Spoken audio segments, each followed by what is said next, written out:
ago. Can you talk about the ways that the pandemic has magnified the urgency of early childhood education issues in our country and the need to get it right? Absolutely. And what's interesting is in some ways the world has changed a huge amount because of the pandemic and all that's associated with it.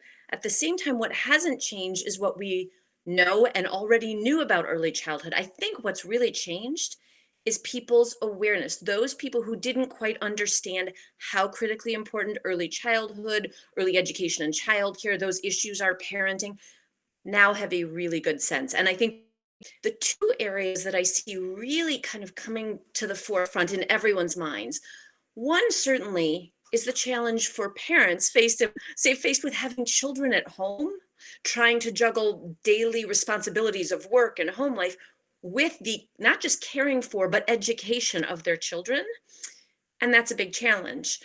The other piece of that, though, is this isn't just about parents' ability or inability to work, depending on whether their kids are in school or in quality childcare settings during the pandemic. It also relates to what we know those children need. It can be very difficult to focus on sort of longer term outcomes when faced with a threat. And if we've ever seen a threat, the pandemic counts as a threat. But I think now we've reached a point where we can say we know about the hand washing and the mask wearing and the social distancing things, but we also know that if we don't pay attention to what happens in early childhood, there will be long term consequences. And it's now more clear than ever.